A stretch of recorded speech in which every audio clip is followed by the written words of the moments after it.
In a world full of misinformation, Grant Imahara became something truly valuable to his fans, a trusted voice of reason. Alongside his fellow Mythbusters and White Rabbit Project co-stars, Imahara utilized his skills to inform and entertain viewers, and when he was taken from us in July 2020, both the science and entertainment world grieved for the person they lost. Before we dive too deeply into what Imahara's fellow Mythbusters comrades have said about their co-stars passing, we'd be remiss to not point out the absence of Jamie Hyneman. As of this video, the famously private star has made no public statement about Grant's passing. Rather than assume there's drama, we'll chalk it up to the likely event that the former host decided to keep his thoughts and emotions to himself as he grieved the loss of his fellow cast member. As for those who've been more vocal about losing Grant, Adam Savage has spoken about how Grant's comedic ability wasn't just an act that he saved exclusively for the cameras. I mean, you know this, Grant was funny, but interpersonally, he was hilarious. According to Savage, the highlight of Grant's comedic chops were the impressions of his coworkers. He would put his observational skills on full display, as some of his bits were simply mimicking physical quirks that may have gone unnoticed by others, like Savage's penchant for frenetic hand drumming. As for embodying Hyneman, all Grant apparently needed was to use his hands to mimic the co-host's glorious mustache, a bit that Savage admitted stealing for the show. Just after Imahara died in 2020, Savage took to X, formerly known as Twitter, writing, "Grant was a truly brilliant engineer, artist, and performer, but also just such a generous, easygoing, and gentle person. Working with Grant was so much fun. I'll miss my friend." A year later, Savage had the opportunity to offer more thoughts on his deceased co-star, telling Yahoo Entertainment, "Those of us that were lucky enough to know Grant knew him as a lovely man of honor who wanted to share his knowledge with everybody. My favorite memory of Grant is every time an experiment went the way that it should have, Grant expressed so much joy with his face." Grant's fellow cast member twice over, Carrie Byron, left Mythbusters in 2014 with both him and Tori Belleci after their contract negotiations broke down with Discovery Channel brass. Those three joined forces for the short-lived White Rabbit Project in 2016, a show that combined their myth-busting prowess with a dash of history. Processing her grief via an open letter addressed to Grant for Variety, Byron wrote, "I quickly learned to count on you for enthusiasm and sarcasm, to laugh a little too loud at your own jokes, and how fun it was to disarm you with my dirty humor and bad puns. I am mad that you were gone. We weren't done yet." Rounding out the close-knit trio, Tori Belleci's relationship with Imahara went way back into their pre-Mythbusters days, when they both were employed by high-end movie effects studio Industrial Light and Magic in 1997. Talking to Variety after Grant's death, Belleci recalled that it was a match made in nerdy heaven, with building models for Star Wars being the culmination of the pair reaching the, quote, holy grail of their sci-fi fandom. But it was Imahara's work on Mythbusters that truly impressed Belleci, who recalled about his longtime friend, "He was a master of robots, an encyclopedia of sci-fi trivia, and an inspiration to all. We quickly realized the addition of Grant was key and made the team greater than the sum of its parts." Grant's passing even got a reaction from the all-seeing Mythbusters narrator Robert Lee, who got to observe and explain the engineer's work to audiences during their 11 years together. Lee released a rare personal statement on his account on X after Grant's death, writing, "Shocked and incredibly saddened to hear of Grant's passing. Unassuming, completely generous, with a talent for making impossible things happen so easily. My thoughts are with his family and friends." In 2010, Grant Imahara promised to build a part of television history, and then he followed through on that promise. It all began, as such things often do, on Twitter. According to Entertainment Weekly, Imahara had noticed that Craig Ferguson, the former host of The Late Late Show with Craig Ferguson, had taken to calling his Twitter followers his, quote, robot skeleton army. One thing quickly led to another, as Imahara told the Star Advertiser. So at some point, they put two and two together and said, he should have a robot skeleton sidekick. Imahara would prove to be just the man to build it, but there was a catch. The talk show host had to drive Imahara's Twitter followers over the magic line of 100,000. Ferguson quickly rose to the challenge. According to Popular Mechanics, Imahara found his part of the deal considerably more difficult to deliver. He tinkered with the robot while shooting Mythbusters, which meant precious little time for sleep and a huge rush to get everything done in time. Popular Mechanics reports that Imahara soon found himself in something of a bind. With only 1 week before the deadline, he still needed to write the software that would make Jeff move and build Ferguson's control box. Despite his struggles with the project, Imahara managed to deliver on his promise big time.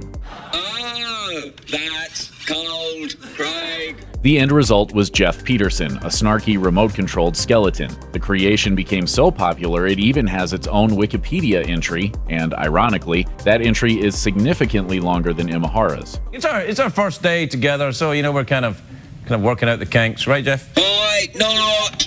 Ferguson absolutely loved Jeff Peterson, and shortly after Ferguson left The Late Late Show in 2014, Imahara took to Twitter to give fans a much-needed update on everyone's favorite robot skeleton sidekick. For everyone who's asked me what happened to Jeff, I can report that he is safely with Craig in his personal office, and no wonder.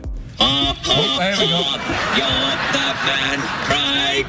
If you're in the business of building robots, you probably have to brace yourself for constant jokes along the lines of, "Your creation is going to kill you." Well, Grant Imahara might not find those jokes particularly funny. He was, in fact, almost killed by his own robot. Several times, actually. According to Make magazine, the robot in question was appropriately named the Spider. It was a huge 625-pound walking machine that Imahara built to be strong enough to carry a man. The Spider didn't exactly come alive and try to kill its creator. It didn't need to. Imahara unintentionally created optimal conditions for a full-fledged sci-fi nightmare. The robot was a particularly challenging and complex one to design and develop, and Imahara made the mistake of testing the Spider late at night and all alone. Here's how that played out.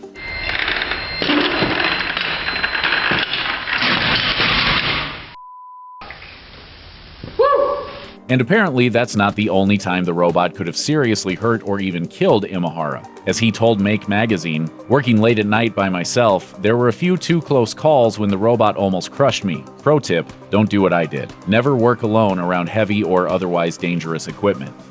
According to his profile at the USC Alumni Association, Grant Imahara spent 9 years working at Industrial Light and Magic, the special effects company founded in 1975 by George Lucas. And during that time, he got to work on some truly fantastic franchises. We'll get to Imahara's wide-ranging work on the Star Wars prequels in a hot minute, but first, you should know that he also built models for The Matrix Reloaded and The Matrix Revolutions. According to Mauser, he also got to work behind the scenes on films as varied as The Lost World, Jurassic Park, Terminator 3, Rise of the Machines, and AI Artificial Intelligence, to name just a few. Grant Imahara isn't the only Mythbuster to work on the Star Wars franchise. As Tested reports, both Adam Savage and Tori Belleci have built models for the movies, but Imahara's contributions are truly impressive. According to Mauser, Imahara is the guy who brought R2-D2 up to date for Star Wars Episode 1, The Phantom Menace, and Star Wars Episode 2, Attack of the Clones. From speed controls to radio gear, he replaced R2-D2's inner workings with modern technology. The most visible change? Imahara designed a new system for the droid's light displays. He removed the old rotating color wheel lit with halogen light and replaced it with a custom LED rig that, strangely enough, wasn't specifically designed for R2-D2. It was actually created out of a gadget from the main engines of the Protector, the spaceship in Galaxy Quest. We don't really know which one. What's more, Mauser reports that Imahara was one of 3 official R2-D2 operators in the United States. Sounds like quite the responsibility, right? Well, as he told Nerd Alert, driving R2 is fairly simple. There's one joystick. The right thumb controls the body.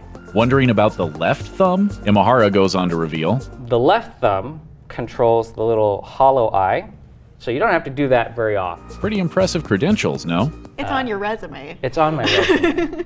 Grant Imahara is one of the many minds behind the iconic Energizer bunny. In 2011, AL.com reported that the Energizer company fell out with the original designers of the mascot and needed to find someone to build new bunnies. Imahara turned out to be just the man for the job. Mauser reports that Imahara personally built the circuit that enables the bunny's famous ear movements and beating arms. He also installed and programmed all the electronics for the bunnies during his tenure with the project. Imahara has shared some deep, dark secrets about the sprightly battery mascot. Despite appearing rather small in the commercials, the bunny is actually about 2 feet tall, and it's filled to the brim with electronics. It actually takes a whopping 44 AA batteries to get them working. And yes, Imahara assures us they're all Energizer batteries, so you can sleep easy tonight. It apparently took a team of 3 people just to keep the arms operating like they're supposed to. Imahara's crew built 3 bunnies named Earl, Floyd, and Garth. They must have cost the company a pretty penny, as Imahara told AL.com. "I can't tell you how much they cost, but if you know what a Ferrari Testarossa costs, each bunny costs that much."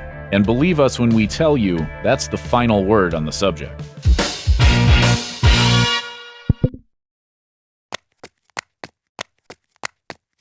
You know Grant Imahara is a respected robot designer, but you might not know that he's also an expert in the fine art of building potentially murderous machines. He used to make regular appearances on the robot combat show BattleBots. Indeed, it turns out Imahara has written what might be the definitive guide to crafting your very own kick-ass machine. And it's appropriately named Kick and Bot, an illustrated guide to building combat robots. This 528-page primer tells you everything you need to know about making robots that wreck other robots, and the text anticipates any problem you might stumble upon as you tinker. In his book, Imahara tells you how to design the bot, what materials and tools you'll need, and where to purchase them, and even where to place the weaponry. Imahara's collection of instructions and techniques come complete with easy-to-understand diagrams. Long story short, you can build a combat robot with simple materials that are available at any electronics and hardware store. So if you're looking to assemble your very own robot army, this is a great place to start.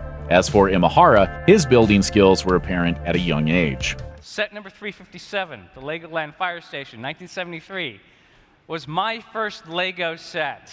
There's been plenty of fanfare about Jamie Hyneman and Adam Savage's BattleBot's robot Blindo, but as we just mentioned, Grant Imahara is a respected veteran of the robot combat arena in his own right. We imagine you want to know more about his diabolical creation, Deadblow. It was a sleek, middleweight gizmo armed with a powerful pneumatic hammer. The robot's tenure on BattleBots was a highly successful one. Deadblow was victorious in 2 middleweight rumbles and even ranked as the #1 robot in Season 3. Imahara remembers his time on BattleBots with great fondness. In 2014, he told Make magazine, "BattleBots is like a really cool party where your robot is your ticket to enter. It's about testing your ideas against smart, tough competitors and about the thrill of combat. Taking damage is part of the fun, and bringing home a giant nut, the trophy, isn't bad either." The name Tomlinson Holman might not mean much to you unless you're an audio buff, but for Grant Imahara, it means the world. According to the USC Alumni Association, Imahara was struggling with his engineering studies, to say the least. As he told Twit Tech Podcast Network, I'm falling asleep in my classes. I don't have focus. This sucks. A counselor reportedly told Imahara to meet with Holman, who was a professor of cinematic arts and also the man who developed the revolutionary THX sound system. You know the one. Imahara was instantly starstruck and offered his services as Holman's unpaid personal assistant. Holman accepted, and Imahara spent an extremely eye-opening year working under him. Holman's innovations at THX helped renew Imahara's passion for engineering by teaching him creative ways to apply his talents. Then, Holman scored the young man an internship at the company, which turned into a full-time job after Imahara finished his studies. And finally, after 3 years with THX, Imahara got an even more alluring job with another well-known Lucasfilm company, Industrial Light and Magic. The rest, as they say, is history. In the months leading up to his death, Imahara worked on a variety of engineering projects. One of his more notable endeavors during this period was creating an animatronic Spider-Man with Walt Disney Imagineering in 2017. In January of 2020, he revealed on X that the robot Spider-Man would be able to web-sling, soar, and jump around structures high above visitors at Disney's California Adventure theme park. The animatronic Spider-Man was so sophisticated that it moved and looked almost exactly like a human being, all while performing impressive airborne stunts 65 feet off the ground.